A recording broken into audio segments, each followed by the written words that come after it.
अस्सलाम वालेकुम dear students. अच्छा, ये हमारे पास है पेज नंबर है 103। ठीक है।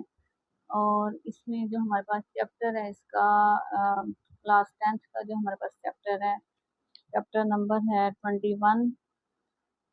इसके जो पेज नंबर 103 पे कुछ स्ट्रक्चर्स बना के दिए हुए हैं उन्होंने। ये कंपाउंड है, ये डिस्प्लेड फार्मूला और ये कंडेंस स्ट्रक्चर है। तो स्टूडेंट्स को काफ़ी मसला आता है इन स्ट्रक्चर्स को बनाने में, और ये एग्जामिनेशन पॉइंट ऑफ व्यू से भी इम्पोर्टेंट है। क्यों? बिकॉज वो कुछ भी कह सकते हैं कि ब्यूटेन टूओल बना के दिखाएं, ब्यूटानोल बना के दिखाएं, ठीक है, और ब्यूटावन इन की स्ट्रक्चर बना के दिखाएं। तो ये थोड़ा सा इजी करके मैंने सोचा आप लोगों को समझाने की कोशिश करती हूँ ताकि आप पेपर में कंफ्यूज ना हो। तो इसको गौर से देखें आप लोग, और जब आप इसको करेंगे तो आपको बहुत ही इजी लगेगा। क्लियर? अब स्टार्ट करते हैं इसको। चलें, हमने क्या करना है इसमें, ये देखिए मैंने लिखी है इसके। तो सबसे पहले हम किसको बनाने के लिए जा रहे हैं? इथीन को। जहाँ पे भी एथ का वर्ड यूज होगा तो आपने वहाँ पे समझ लेना है कि हमारे पास कार्बन नंबर क्या होगा बेटा? 2 होगा। Carbon number 2। ठीक है। चाहे इथेन हो, चाहे इथीन हो, चाहे इथाइन हो, तो इसमें आपने 2 कार्बन को मेंशन करना है। एक हमारे पास कार्बन ये है, एक हमारे पास कार्बन ये है। ठीक हो गया। अब क्या करना है, क्योंकि यहाँ पे क्या ANE है, इथीन, तो इट मीन्स ANE है, तो ये एल्कीन का मेंबर है। अगर एल्कीन का मेंबर है तो इसमें कौन सा बॉन्ड होगा? Single bond. कौन सा बॉन्ड होगा? सिंगल बॉन्ड होगा। ठीक है। Carbon to carbon single bond होगा, और हाइड्रोजन और कार्बन में तो हमेशा होता ही सिंगल बॉन्ड है। लेकिन असल जो बात होती है कि हमने कार्बन और कार्बन के दरमियान लगाना होता है कि इथीन में क्या करेंगे और इथीन में क्या करेंगे। तो हमने क्या करना है, एन से आपने चेक कर लेना है एल्कीन से कि यहाँ पे जब भी एन का वर्ड यूज होगा तो एल्कीन है, और एल्कीन में हमेशा कौन सा बॉन्ड होता है? सिंगल। ठीक है। और बाकी जो रहेगी इसकी कार्बन की वैलेंसी पूरी करनी होती है आपने। ये 1 आ गई है तो इसकी वैलेंसी पूरी करने के लिए एक इधर आएगा, एक इधर आएगा और एक इधर। ठीक है। एक ये, एक ये और एक ये। और यहाँ पे क्या आएंगे? आप लोग सोच रहे होंगे यहाँ पे हमेशा क्या आएगा? हाइड्रोजन। यहाँ पे हम क्या लगाएंगे? हाइड्रोजन लगाएंगे। ये तो बात याद करने की है ही नहीं, क्योंकि हाइड्रोजन की तो वैलेंसी होती ही 1 है, तो ये हमेशा कौन सा बॉन्ड बनाता है? सिंगल वो बॉन्ड बनाता होता है। चाहे कार्बन है, चाहे कोई और मेंबर है, उसके साथ ये कौन सा बनाएगा? सिंगल बॉन्ड बनाएगा। ये हमारे पास कौन सी स्ट्रक्चर आ जाती है? इथीन की। और इसको सिंपली हम क्या लिख लेते होते हैं? CH3CH3। क्लियर ये वाली? अब इथीन की तरफ आ जाते हैं। ई वर्ड यूज करता है कि ये किसका मेंबर है? एल्कीन का।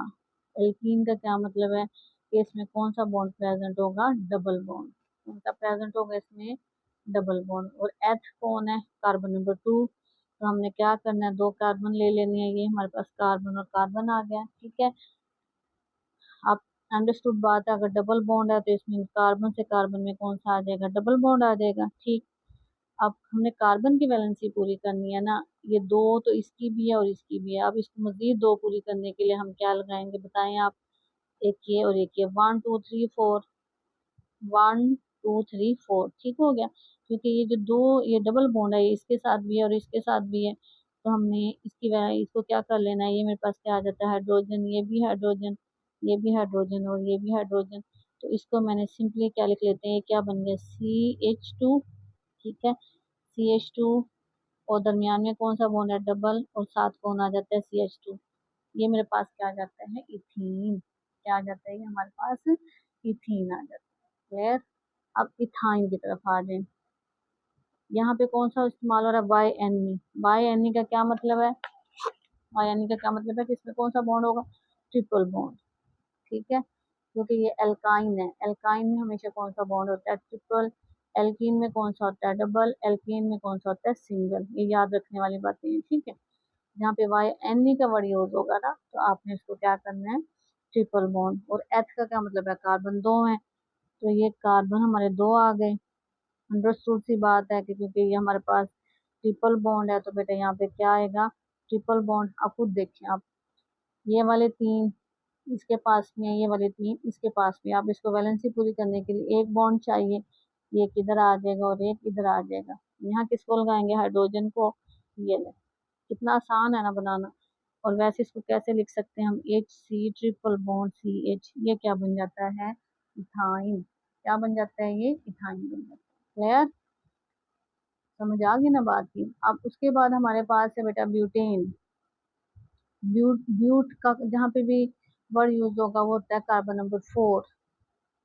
जैसे प्रोपेन होता है तो कार्बन नंबर 3। ठीक है, ये आपने पढ़ा हुआ है 9th क्लास में। ठीक है, तो ये ब्यूटेन में हमने क्या करना है, कार्बन नंबर 4 है तो हमने कार्बन 4 लगा लेने, 1 2 3 और 4।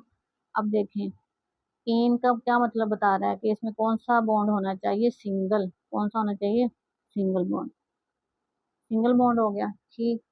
अब ब्यूटेन का करने के लिए मैंने क्या करना है, मैंने पहले भी बताया, जब कोई ऐसा मेंबर आ जाता है तो क्या करना होता है उसके लिए। उसके लिए आपने हमेशा पहला और जो आखिरी कार्बन है उसके साथ क्या लगाने होते हैं, 3 3 हाइड्रोजन लगाने होते हैं। ये ले, ये खोल के मैं इसलिए लिख रही हूँ, ये कोशिश क्या करें खोल के लिखा करें पहले, बाद में इसको कंडेंस फॉर्म में लिखा करें ताकि आपके कार्बन की वैलेंसी है जो वो सेटिस्फाई रहे। ये इसके साथ भी 3 लगा दें, पहले और आखिरी कार्बन के साथ हमने क्या लगाने होते हैं, 3 हाइड्रोजन, और दरमियान वालों के साथ बेटा क्या लगा दें, 2 2। ठीक है, बिल्कुल कंफ्यूज नहीं होना, जितनी भी लॉन्ग चेन आ जाए आपने यही करना है।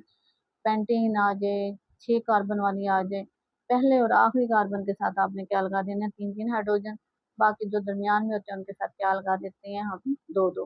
ठीक है, अब इसको हम कैसे लिख सकते हैं, चलिए लिख लेते हैं इसको। ये क्या बन गया, CH3 सिंगल बॉन्ड, ये क्या बन गया, CH2, फिर सिंगल बॉन्ड, ये क्या बन गया, CH2, ये क्या बन गया, सिंगल बॉन्ड, फिर ये क्या बन गया, C।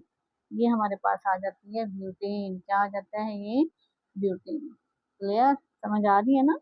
ठीक है, उसके बाद देखिए ब्यूटा ब्यूटेन इन। अब ये बड़ा मजे का है। देखिए ब्यूटा का क्या मतलब है, 4 कार्बन। चले ये कर लें जल्दी जल्दी, 1 2 3 4, 4 कार्बन आ गए।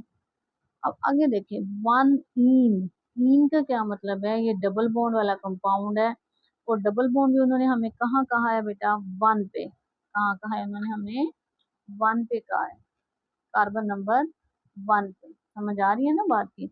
अब 1 पे लगाने के लिए हम यहाँ पे लगा देते हैं, खुद वो स्ट्रक्चर बता रही है। ब्यूटा का क्या मतलब है, 4 कार्बन।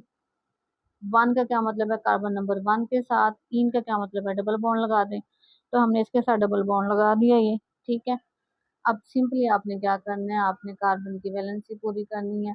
यहाँ 2 है तो 2 बॉन्ड यहाँ लगा दें। यहाँ कितने हैं, 1 2 3, यहाँ 1 लगेगा। अब ये कितने हैं, एक ये और एक ये, इसके साथ एक यहाँ पे आ जाएगा और एक यहाँ आ जाएगा, और इसके साथ क्या है, 3 आएंगे। ठीक है, ये कुछ भी नहीं है, सिर्फ आपने थोड़ा सा जहन इस पे लगाना होता है, और ये बनाने इंतहाई आसान होते हैं। मुझे याद है हमें भी ये मुश्किल लगता था, लेकिन जब इसकी प्रैक्टिस करते हैं बिल्कुल भी मुश्किल नहीं लगती। समझ आ गई ना आप। ब्यूटा का मतलब आपने 4 कार्बन मेंशन कर दिए। 1 का क्या मतलब है कि कार्बन नंबर 1 के साथ। 3 का क्या मतलब है कि हमने डबल बॉन्ड लगाना है। बाकियों में आपने सिंगल बॉन्ड लगा के उसकी वैलेंसी पूरी कर देनी है, 4 पूरी करनी होती है। इसको कैसे लिख सकते हैं दूसरी फॉर्म में, ये लें CH2, ये आ गया डबल बॉन्ड, फिर ये आ गया CH। ठीक है, फिर क्या आ गया, सिंगल बॉन्ड, फिर क्या आ जाता है ये वाला CH2, फिर क्या आ जाता है CH3। ये हमारे पास आ जाता है ब्यूटा 1 इन। ठीक है, क्या आ जाता है हमारे पास, ब्यूटा 1 इन आ गया। क्लियर। अब ब्यूटा 2 इन में क्या करेंगे हम, ब्यूटा का क्या मतलब है, 4 कार्बन। कर लें, 1 2 3 4। 2 का क्या मतलब है, कार्बन नंबर 2। इन का क्या मतलब है कि हमने यहाँ क्या लगाना है, डबल बॉन्ड। सीधी सी बात है ना, है सिंपल। बाकी इसकी क्या पूरी कर देनी है, वैलेंसी पूरी कर देनी है। अब यहाँ पे बाकियों के में आ जाएगा, यहाँ पे भी सिंगल है, यहाँ पे भी सिंगल, क्योंकि जहाँ उन्होंने हमें डबल कहा था हमने डबल लगा दिया, बाकी हम क्या लगाएंगे, सिंगल लगाएंगे। मिलेगा 1 2 3। इसको पूरा करने के लिए मैं यहाँ पे एक और हाइड्रोजन लगा दूंगी, और यहाँ पे 1 2 3 4, यहाँ पे हम ये। ठीक है, अब यहाँ पे देखें, ये इस कार्बन के साथ 1 2 और 3, एक हाइड्रोजन लगेगा। अब इसके साथ देखें, अपनी तरफ से आपने 5 5 वैलेंसी नहीं बना देती, स्टूडेंट्स यही करते हैं। अब सिर्फ ये देखना है कि इस यहाँ और यहाँ कितनी बॉन्डिंग है। 2 होगी तो आप 2 हाइड्रोजन मजीद लगा देंगे, अगर एक की जरूरत हुई तो आप एक लगा देंगे। ठीक है, क्लियर हो रही है ना बात। चलिए अब इसको आपने सिंपल फॉर्म में कैसे लिखना है, CH3 single bond CH double bond CH single bond CH3। Clear, ये हो गया। उसके बाद आ जाता है प्रोपानोल। ठीक, अब प्रोपानोल में हम क्या करेंगे, प्रोपा का क्या मतलब होता है बेटा, 3 कार्बन, 1 2 3। ओल का क्या मतलब है कि इसमें यहाँ पे हमने OH ग्रुप लगाना है। कौन सा ग्रुप लगाना है, OH। कहीं पे भी लगाने, उन्होंने पोजीशन मेंशन हमें नहीं की। ठीक है, बाकियों के साथ आपने क्या करना है, ये भी सिंगल ये भी सिंगल, और आपने चुप करके क्या करनी है, बैलेंस ही पूरी कर देनी है। इसके साथ H3 लगा दें, इसके साथ क्या लगाएंगे, H2 लगा दें, इसके साथ क्या लगाएंगे, H2। तो ये मेरे पास आ जाएगा CH3 CH2 CH2 OH। ये हमारे पास क्या बन जाता है, अल्कोहल बन जाता है। ठीक, अब ये भी प्रोपेन। अब यहाँ पे चेक करें, यहाँ पे उन्होंने क्या कहा है हमें, प्रोपेन का मतलब है 3 कार्बन, ये लें। ठीक, अब उन्होंने कहा क्या कहा है, कार्बन नंबर 2 और ओल। यहाँ पे उन्होंने कहा कि आप क्या लगा दें, OH लगा दें, लगा दिया हमने। अब बाद में क्या काम रह जाता है, बाद में हमारा काम रह जाता है वैलेंसी पूरी करने वाला। ठीक है, वैलेंसी पूरी करने के लिए हमने क्या करना है, यहाँ पे ज़रा बॉन्डिंग करनी है। 1 2 3 4, 1 2 3 और ये क्या 4, 1 2 3 और 4। क्लियर, ये आ जाते हैं हमारे पास भी। इसको आप H मेंशन करें ना करें एक ही बात होती है। ठीक है, लेकिन मैं मेंशन कर देती हूँ ताकि आप कंफ्यूज ना हो। ये लें, तो ये क्या बन जाता है, कंपाउंड CH3CHOH। ठीक है, और साथ क्या जाता है CH3, ये बन जाता है हमारे पास प्रोपेन टू ओल। क्या बन जाता है, प्रोपेन टू ओल टू ओल। अब इसी तरीके से आपने क्या बनाना है, ब्यूटानोल बनाना है और ब्यूटेन टू ओल बनाना है। बना लेंगे ना, क्लियर। अब हम जाते हैं किसकी तरफ बेटा, एथानोइक एसिड की तरफ। एथानोइक एसिड, एथा का क्या मतलब है, दो कार्बन, एक ये कार्बन और एक ये। अच्छा, इसमें आपने एक बात याद रखनी है, इसमें जो ये दूसरे वाला कार्बन होता है ना, ये इसके साथ शामिल होता है। ठीक है, इसके साथ शामिल होता है, इसके साथ COOH के साथ, और पीछे क्या रह जाता है, ये हाइड्रोजन हाइड्रोजन और हाइड्रोजन, यानी CH3COOH क्या बन जाता है, एथानोइक एसिड बन जाता है। CH3, इसको ऐसे भी लिख लेते होते हैं COOH। क्लियर, प्रोपेन में हमारे पास कितने कार्बन है। अब प्रोपानोइक एसिड में आपने ये नहीं करना, ये 3 कार्बन लगा के आपने ये वाला ऐड करना है, नहीं, इसके साथ ये शामिल होना चाहिए। यानी ये वाला ग्रुप हमने पहले लगा लेना है। ये हमारा कौन सा ग्रुप है बेटा, ये हमारा ग्रुप है कार्बोक्सिलिक ग्रुप। या इसको ऐसे लिख लें या इसको ऐसे लिख लें, एक ही बात है। ठीक है, चलें अब पीछे हमने हमारे पास क्या बच जाता है, इसकी वैलेंसी पूरी करनी है हमने।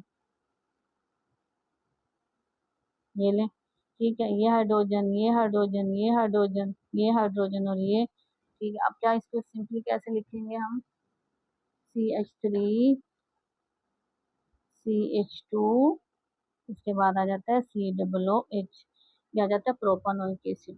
कार्बोक्सिलिक एसिड में जो बच्चे कंफ्यूज होते हैं वो किस बात पे होते हैं, वो प्रोपीन बना के ना उसके बाद ये वाला ग्रुप ऐड करते हैं, लेकिन आपने वो 3 कार्बन को इसके समेत लगाना है, विद दिस कार्बन। ये कार्बन उसकी काउंटिंग में शामिल है। ठीक है, अगर एथानोइक एसिड है तो एक सिंगल कार्बन होगा, दूसरा उसका होगा, 3 होंगे तो 2 दूसरे कार्बन होंगे, तीसरा उसका फंक्शनल ग्रुप का होगा। ध्यान में रखिएगा आप ये। ओके स्टूडेंट्स, आई होप कि आप लोगों ने ये स्ट्रक्चर अच्छे से समझी होंगी, काफ़ी इंटरेस्टिंग था।